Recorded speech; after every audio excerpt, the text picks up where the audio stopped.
নমস্কার বন্ধুরা, আমি সৃজিতা আর সৃজিতার দিনলিপিতে তোমাদের সবাইকে স্বাগত। তো আমি আজকে উঠে গেছি ঘুম থেকে এখন অনেক তাড়াতাড়ি, কারণ তোমাদেরকে তো কালকে বললাম যে আমাদের বাড়িতে আজকে বড়ি দেওয়া হবে। চলো নিচে যাই আর তোমাদেরকে সবটা দেখাবো। এই যে বড়ি দেওয়ার পর্ব শুরু হয়েই গেছে। তো এখানে মা বিউলির ডালটাকে ওভারনাইট ভিজিয়ে রেখেছিল, তারপর ওটাতে বেটে নিয়ে ওটাতে ধনেপাতা, কাঁচা লঙ্কার পেস্ট আর নুন, কালো জিরে দিয়ে মাখিয়ে নিয়েছে। তারপর এই যে এখানে ফেটিয়ে নিচ্ছিল। আর যত ভালো করে ওই বিউলির ডালটাকে ফেটানো হবে, মানে ওই মিশ্রণটাকে যত ভালো করে ফেটানো হবে, বড়িটা তত সুন্দর হবে খেতে, মানে খুব ভালো হয় খেতে। আর এই যে এখানে আমি মাকে হেল্প করার জন্য থালাতে একটু ওই ব্যাটারটা নিয়ে বসে পড়েছিলাম ফিটিয়ে নেওয়ার জন্য। আর এটা কিন্তু খুব কষ্টের কাজ, প্রথম প্রথম সহজ মনে হলেও পরে কিন্তু খুব কষ্ট হয়। আর এখানে বৌমণি তেল লাগিয়ে নিচ্ছিল ওই জায়গাটাতে, কারণ ওটার মধ্যেই বড়ি দেওয়া হবে। আর তেল লাগিয়ে নিলে বড়িটা শুকে যাওয়ার পর ওঠাতে সুবিধা হয় খুব, তাই ভালো করে তেল লাগিয়ে নিচ্ছিল ওটাতে। এই যে তারপর বৌমণি বড়ি দেওয়া শুরু করে দিয়েছে। আর আমি না অনেক চেষ্টা করছিলাম বড়িটা দেওয়ার, কিন্তু কিভাবে দেয় আমি সেটা বুঝতেই পারছিলাম না, দিতেও পারছিলাম না। বৌমণিরটা খুব সুন্দর সুন্দর হচ্ছিলো, কিন্তু আমারটা একেবারেই ছড়িয়ে ছিটিয়ে একাকার কাণ্ড হয়ে যাচ্ছিলো। তাই আমি আর দিইনি, আমি আর মা মিলে ফিটিয়ে নিচ্ছিলাম, আর বৌমণি বড়ি দিয়েছে। আর আমাদের বড়ি দেওয়ার পর্ব প্রায় শেষ হয়ে এসছে, আর এইটুকুই ব্যাটার বাকি আছে। তো ওই জন্য মা ওটাকে ভালো করে ফিটিয়ে নিচ্ছিল। আর ওদিকে বৌমণি নিয়ে চলেও গেছে কিছুটা ব্যাটার বড়ি দেওয়ার জন্য। আর এমনিতেও একটা জায়গা যেটা আগে তোমাকে দেখিয়েছি, ওটা তো পুরো কমপ্লিট হয়েই গেছে, আর ওই জায়গাটাই শুধু বাকি ছিল। দেওয়ার ব্যাটারটা একটু বেশি হয়েছিল, ওটাতেই একটু পেঁয়াজ মেখে নিয়েছি, ওটাকেই বড়ার মতো ভেজে নেব। যা টেস্ট হয় না এটার, আলাদাই। ঠিক আছে, আগে ভেজে নিই। প্রচণ্ড খিদা পেয়ে গেছে, তো এটা আজকে আমার ব্রেকফাস্ট। ধনেপাতা টমেটো দিয়ে ডাল, আলু ভাজা আর ওই বড়া ভাজাগুলো খেয়ে নিই। তো আমি সেদিনকে যেই পনিরের তরকারিটা রান্না করেছিলাম ওটা সবার খুব ভালো লেগেছে, তাই আজকে বাড়িতে নিরামিষ হচ্ছে। তো মা বললো ওই পনিরটা আরেকবার রান্না করতে। চলে এসেছি ওই পনিরটা রান্না করতে। তোমাদের সাথে তো রেসিপিটা আগেই শেয়ার করেছি, তাই আর করছি না। তো রান্নাটা করে নিই। আমি 10 মিনিটের মধ্যে স্নান টান করে রেডি হয়ে গেছি, কারণ আমি এখন জেঠুর সঙ্গে যাব আমরা কিশালয় স্কুলে। কারণ এমনি তো বাড়িতে কেউ নেই, দাদামণি তো চলে গেছে কালকে স্কুলে, ভাইয়ার চলে গেছে কলেজে কলকাতায়। খুব ফাঁকা ফাঁকা লাগছে বাড়িটা, তাই ভালো লাগছে না, তাই যাই একটু স্কুল থেকে ঘুরে আসি, আর তোমাদেরকেও দেখানোর চেষ্টা করব। তো এই যে আমি জেঠুর সঙ্গে চলে যাচ্ছি আমরা কিশোরের স্কুলে। আর দেখো রাস্তায় কতগুলো, মানে পুরো রাস্তাটা জুড়ে আমরা কিশোরের হোর্ডিং লাগানো আছে, তাতে কারোর এতটুকু অসুবিধা না হয় যে স্কুলটা কোথায় বুঝতে। যেহেতু একটু ভেতরের দিকে স্কুল, তাই অনেকে একটু অসুবিধা হতেই পারে বুঝতে, তাই এত মানে পুরো রাস্তাটা জুড়ে লাগানো হয়েছে হোর্ডিং, যাতে কারোর কোনো রকম কোনো অসুবিধা না হয়। তো ফাইনালি ঢুকে পড়েছি স্কুলের মধ্যে। আর এটা হচ্ছে স্কুলের অফিস রুম। আর এই যে এই বড় হলটা হচ্ছে প্রেয়ার হল। এটা হচ্ছে স্টাফ রুম, যেখানে ম্যাডামরা বসেছিলেন। আর এটা হচ্ছে রত্নকথা, মানে প্রতি সপ্তাহ জুড়ে একটা রত্নকথা শেখানো হয় বাচ্চাদেরকে। তো এই সপ্তাহে এটাই ছিল রত্নকথা। তো এখন চলে যাচ্ছে সিঁড়ি দিয়ে ওপরে। এই যে দেখো কত ছোট ছোট বাচ্চা এখানে। আসলে আমার না আজকে একদমই মনটা ভালো ছিল না, কারণ বাড়িতে কেউ ছিল না, কেউ না, মানে আমরা মাত্র 5 জন ছিলাম, আমি, মা, জেঠু, জেঠিমা আর বৌমণি।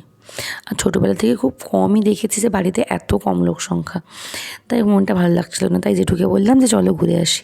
আর এখানে এসে এত ছোট ছোট বাচ্চাদেরকে দেখে মনটা আপনা আপনিই ভালো হয়ে যায়, যে কারোরই মন ভালো হয়ে যাওয়ার কথা এই ছোটো ছোটো বাচ্চাগুলোকে দেখে। তো চলো আর একটু উপরের দিকে যাওয়া যাক। এখানে ক্লাস 2, 3 আর 4 ক্লাস হয়।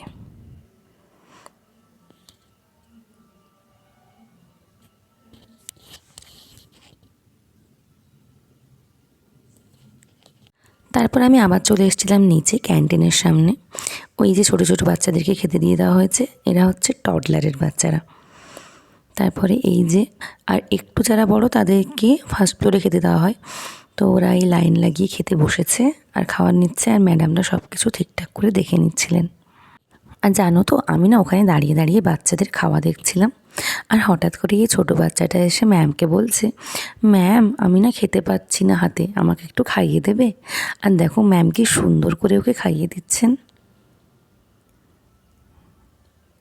এই যে আবার চলে এসেছিলাম নিচে, মানে গ্রাউন্ড ফ্লোরে। আর এখন এখানে 2, 3 আর 4 বাচ্চাদেরকে খেতে দেওয়া হচ্ছিল। দেখো ওরা কি সুন্দর নিজেরা সিঁড়ি থেকে লাইন করে করে একাই গিয়ে খাবার নিয়ে আসছে, আবার এসে খাবার জায়গায় বসে সুন্দর করে খেয়ে নিচ্ছে। আর এই দৃশ্যটা দেখেই না মন ভালো হয়ে যায়। এত এত ছোট ছোট বাচ্চা এক জায়গায় দেখলেই কেমন মনটা ভালো হয়ে যায়। দেখো কি সুন্দর লাইন করে বাটি হাতে নিয়ে গিয়ে নিজের নিজের জায়গায় বসে পড়ছে। সত্যি আমার তো খুব ভালো লাগছিল ওদেরকে দেখে। তো তারপর ওদের খাওয়া দাওয়া দেখে আমি আর জেঠু চলে এসেছিলাম বাড়ি। আমার আজকের লাঞ্চের মেনু কমপ্লিটলি নিরামিষ। ভাত, আলু ভাজা, পেঁপে সেদ্ধ, আলু সেদ্ধ, আর ওই সেদিনকের মতো পনিরের তরকারি আর ডাল। উচ্ছে আমি খাইনি, খাবো না উচ্ছে। তো ঠিক আছে, খেয়ে নি। হঠাৎই আমাকে ফোন করে ডেকে এনেছে, কেন আমি জানি না। কি করতে ডাকলাম আমাকে? ডেকেছো কেন আমাকে? দেখেছে পালিয়ে যাচ্ছ কেন? কি নিতে এসেছিলে? কি হাতিয়ে নিয়ে গেলে? কি হাতিয়ে নিয়ে গেলে আমার ঘর থেকে? আমার ঘর থেকে হাতিয়ে নিয়ে চলে যাচ্ছে, কিন্তু ঘরে পদার্পণ করেনি সে মানুষ।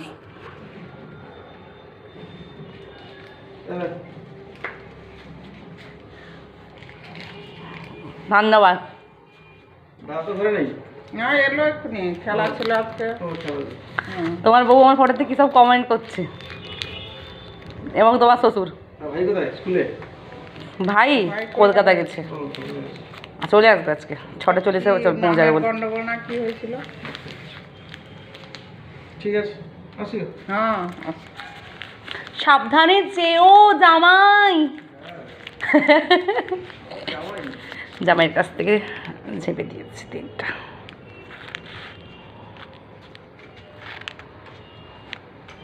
তো আমার এখন পেয়ে গেছে প্রচণ্ড খিদে, তাই আমি এখন বানিয়ে নেব মশালা মিলেটস।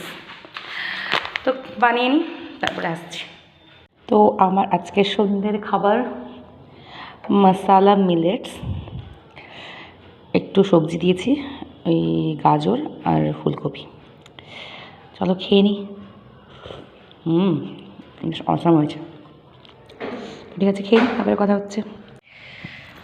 তো তোমাদের সঙ্গে একটা কথা শেয়ার করার জন্য এলাম। ব্যাপারটা হচ্ছে যে, তো আমি যখন বাড়িতে থাকি, মানে বাড়িতে কারোর সঙ্গে কথা বলি, তো আমি ভীষণ স্পিডে কথা বলি। মানে এটা আমার ছোটোবেলা থেকেই হ্যাবিট, যে আমি কথাটা প্রচণ্ড পরিমাণে স্পিডে বলি। হয়তো এখনও স্পিডে বলছি, তবে এখন যতটা বলছি বাড়িতে কারোর সঙ্গে কথা বললে আরও বেশি স্পিডে কথা বলি। এটা হচ্ছে ব্যাপার। তো বাড়ির লোকরা তো এমনিতেই বুঝতে পেরে যায়, আমাকে 22-23 বছর ধরে দেখছে তারা, তারা তো বুঝতে পারেই ভালো করে, কিন্তু বাইরের লোকদের জন্য একটু প্রবলেম হয়ে যায়। তো আমার ভোলাদা, ওর ছেলে শ্রীরাজ, তো আমি বাড়িতে কীভাবে কথা বলি আর স্টেজে উঠলে কীভাবে কথা বলি, ওটার একটা ভিডিও পাঠিয়েছে আমাকে করে। ভাই রে ভাই, আমি তো দেখে মানে হাসতে হাসতে পাগল। চলো তোমাদের সাথেও ভিডিওটা শেয়ার করি, দেখে নাও। আচ্ছা বাবাই, এ বাবাই, হ্যাঁ 7 মাইলের সুজিতা মাইতিকে চিনিস? হ্যাঁ, তাকে তুই যেন কি বলিস? গদি বেশি। আচ্ছা বলতো, গদি বেশি অন দ্য স্টেজ। আচ্ছা, একদিন ছিল রাজা, সেদিন আমায় দিল সাজা। ভোরের রাতে উঠে আমি গিয়েছিলুম ছুটে, দেখতে ডালিম গাছে বনের পিরভু কেমন নাচে। স্টপ। আচ্ছা, গদি বেশি এট দ্য হোম। আচ্ছা,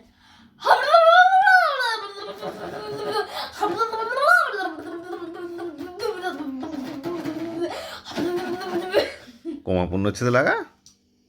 গদি বেশি কমা মনে দেয় না, কিন্তু লাগাবো। তো তখন অতগুলো মশালা মিলেটস খাওয়ার পরে আমার আর এখন একদমই খিদে পাচ্ছে না, তাই আমি আজকের মতো আমার ডিনারটা স্কিপ করে দিচ্ছি। তো চলো আজকের ভিডিওটা এখানেই শেষ করি। আজকের ভিডিওটা এইটুকুই। ভিডিওটা ভালো লেগে থাকলে লাইক, কমেন্ট, শেয়ার করে পাশে দেখো, আর চ্যানেলটা সাবস্ক্রাইব করে বেল আইকন প্রেস করে দিও। Thanks for watching.